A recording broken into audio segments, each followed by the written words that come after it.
যদি অস্ত্র হ্যান্ডেলই করতে না পারেন তাহলে নিয়ে আসেন কেন আপনি? True identified now we are off man, we are looking for শত্রু। যদি অস্ত্র হ্যান্ডেলই করতে না পারেন নিয়ে আসছিলেন কেন, এমন মন্তব্য করেন জাতীয় নাগরিক পার্টির মুখ্য সমন্বয়ক নাসির উদ্দিন পাটোয়ারি। 27 জুলাই এনসিপির দেশ গড়তে জুলাই পদযাত্রা কর্মসূচির অংশ হিসাবে নেত্রকোনা শহরে আয়োজিত পথসভায় এইসব কথা বলেন তিনি।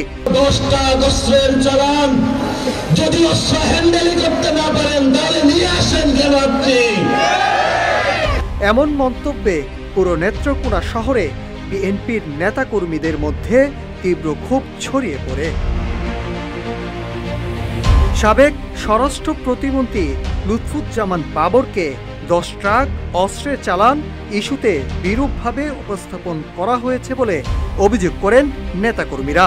এর প্রতিবাদে বাবরের নিজ উপজেলায় নেত্রকোনায় বিক্ষোভ মিছিল ও প্রতিবাদ সমাবেশের আয়োজন করে পৌর ও উপজেলার বিএনপির অঙ্গ সংগঠনগুলোর নেতাকর্মীরা।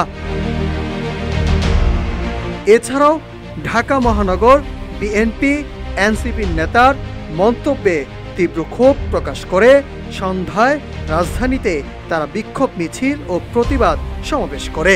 এ সময় তারা নাসির উদ্দিনের বক্তব্যকে মিথ্যা ও কুরুচিপূর্ণ বলে দাবি করেন এবং অনতিবিলম্বে তাকে গ্রেফতারের দাবি জানান। এদিকে নেত্রকোনায় এনসিপির সমাবেশে নাসির উদ্দিন পাটোয়ারি বলেন, বাংলাদেশের অসংখ্য হত্যাকাণ্ড ঘটেছে, অসংখ্য ঘটনা ঘটেছে। এর মধ্যে বড় একটি ঘটনা হলো 10 ট্রাক অস্ত্রের চালান। যদি অস্ত্র হ্যান্ডেলই করতে না পারেন তবে নিয়ে আসছিলেন কেন আপনি? আমাদের দক্ষিণ এশিয়ার এই অস্ত্র কাহিনীর কারণে বাংলাদেশের সার্বভৌমত্বের হুমকির মধ্যে পড়েছে, অসংখ্য মানুষের জীবন বিপন্ন হয়েছে।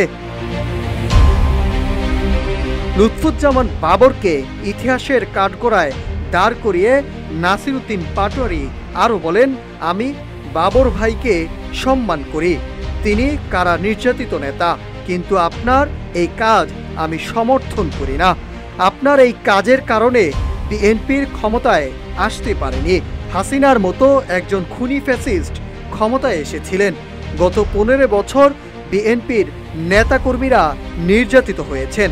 আমার ভাইদের উপর হত্যা করা হয়েছিল, গুলি চালানো হয়েছিল।